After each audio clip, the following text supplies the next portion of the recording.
Nos vieron pequeñas cuando éramos gigantes, de Adrián Silisque. Libertad.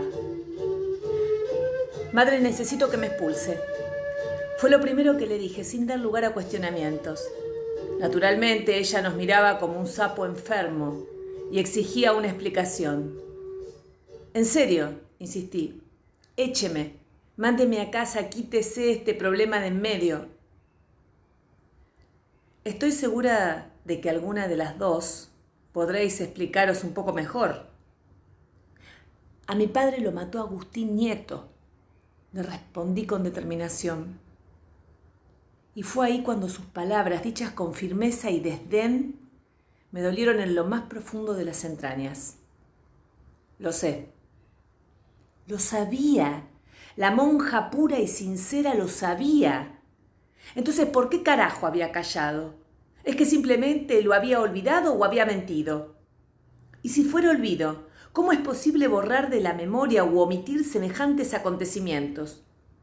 En cualquier caso, aquello la volvía cómplice, al menos ante mis ojos que seguían llenándose de un odio implacable. Veréis, agregó endulzando la voz, cuando vuestro padre fue ajusticiado. ¿Ajusticiado? Le interrumpí, temblando de rabia y sujetándole el brazo la arrinconé contra la pared. A mi padre lo mataron y usted lo sabía. Soltadme, Juana, ordenó, asustada. Después de todo, vuestro padre no era ningún santo. ¿A qué viene eso? Pues que así es la ley. ¿Qué ley? Agustín Nieto asesinó a mi padre. ¿Dónde está la ley? La justicia. La justicia ha sido servida, dijo retomando su sereno aire de superioridad. ¿O acaso esperabais que le dieran un premio? Ahora lo veis bien, hija mía, tal es el fruto de la desobediencia. ¿La desobediencia de quién? ¿A quién? ¿A Dios? ¿A la iglesia? ¿A los reyes? Si le pisas la cola a una serpiente, ¿acaso no te morderá? Déjeme ir, madre, porque si no lo hace, le juro por mi difunto padre que no descansaré hasta desatar el infierno mismo en el monasterio. Más le hubiera valido a la vieja creerme, en vez de tocar el silbato que siempre llevaba en el cuello a la altura de un rosario negro.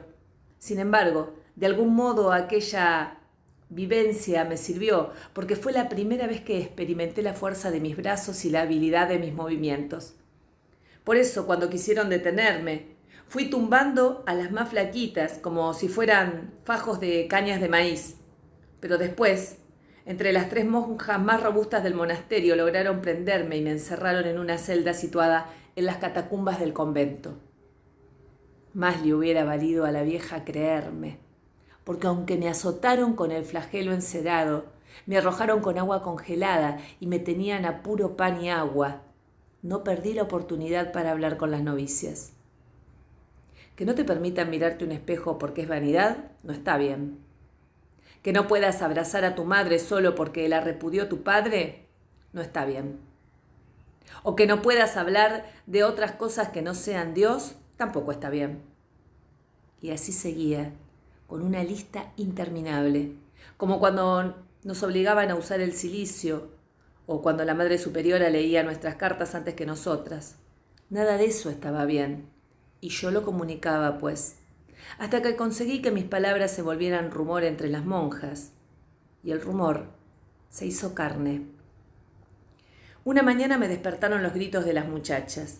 Desde mi celda poco pude ver, pero Lucía me contó luego que las más jóvenes se habían cubierto la cara con pañuelos negros y que daban impresión mirarlas, porque parecían espíritus sin rostro venidos del más allá. A su vez, oí que causaron un gran escándalo, ya que ni por un instante dejaron de gritar o de golpear las ollas y utensilios que seguramente habían robado de la cocina. La noticia del escándalo pronto se difundió en la ciudad y, como no podía ser menos, llegó a los oídos de tía Petrona. Señor Dios Todopoderoso, os ruego, os imploro que mi pequeña Juana no tenga nada que ver con este asunto. Imagino que habrá suplicado persignándose 3 veces, como era su costumbre. En el fondo, tía Petrona tenía un corazón enorme, y por ello al tercer día se presentó ante la Madre Superiora. No sé qué cosas se habrán dicho la una a la otra, ni si me declararon víctima o culpable. Fuera lo que fuera, las órdenes exigían mi liberación y que abandonara el monasterio ipso facto. Al final, hija mía, dijo la Madre Superiora al despedirse, nosotras también ansiamos aquello que vuestro indomable espíritu buscará a toda costa, ayudar a los más débiles. En el carruaje camino a casa, tía Petrona no paraba de secarse las lágrimas con un pañuelo amarillo mientras se lamentaba de mi deplorable salud. ¡Ay, por el amor de Dios, que aún no puedo creer los que os han hecho! Pobrecilla mía, mirad en qué os han convertido en un espantapájaros. Y yo que os había enviado allí para vuestro bien. Ay, lo lamento tanto, querida hija. ¿Qué diría vuestra madrecita si estuviese aquí? Es imperdonable. Sin embargo, las palabras que aún resonaban en mi mente eran las de la Madre Superiora. Ayudar a los más débiles. ¿Qué habría querido decir? Reflexionaba mientras de a ratos. Las imágenes de Nieto asesinando a mi padre se figuraban en mis pensamientos como si fueran recuerdos mismos. Tía, Agustín Nieto mató a padre, declaré. Supongo que no había calculado bien el impacto de mi revelación porque apenas hube terminado de hablar, tía Petrona emitió un chillido y se desmayó en el asiento. Por fortuna, al poco tiempo ya se había recuperado y llegamos sanas y salvas. En casa no se habían producido enormes cambios. Las horrorosas cortinas floreadas seguían adornando las ventanas y las sillas, que antes de morir madre llevaban un elegante tapizado bordó, aún tenían ese curioso e intenso color amarillo que tía Petrona tanto estimaba. Por las escaleras que llevaban al piso superior vi bajar a Rosalía, cuya vestimenta y contoneo recordaban a esas princesas de cuentos europeos. Carajo, que éramos diferentes. Bienvenida, hermana, dijo con su dulce voz. Te extrañé, mocosa, le contesté, abrazándola con fuerza. Y mira que al demonio le gusta meter el dedo en la llaga, porque ni siquiera nos habíamos sentado a la mesa cuando un ostentoso carruaje se detuvo a la entrada de casa. Al salir vimos que Agustín Nieto descendía del coche y, arrogante como era, empezó a hablar sin siquiera saludar. Vaya, vaya, decía mientras se quitaba los guantes y me revisaba como se examina al ganado. El tiempo en el monasterio os ha sentado de maravillas. Habéis crecido hermosamente, Juana Zurduy. Dejé que se acercara. Ay, sí, dejé que llegara bien cerquita. Y cuando lo tuve a tiro, le agarré de los cojones y se lo fui retorciendo mientras le susurraba. Sé que mataste a mi padre. Sé que... Perdonad, alguacil, perdonad a mi niña, intervino a los gritos tía Petrona, jalándome del brazo.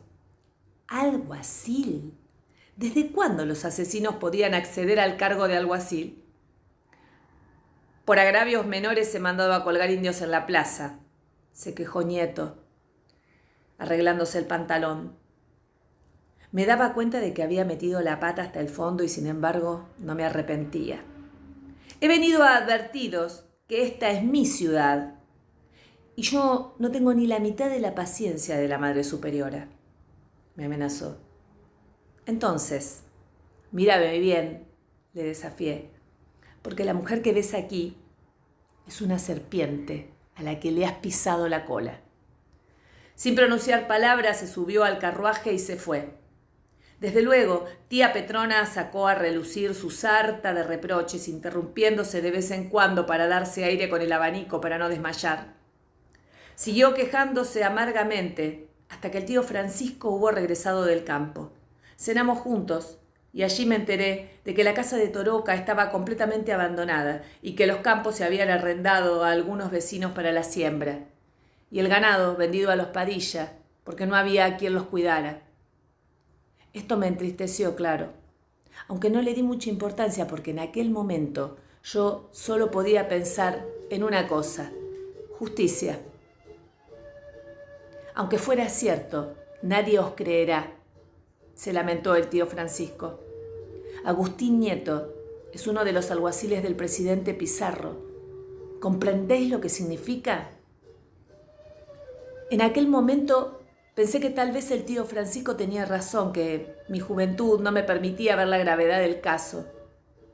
Pero la imagen de padre, muriendo a los pies de Nieto, me persiguió por 3 noches. Te juro, padre, que si tu asesino queda libre, no ha de ser por mi silencio.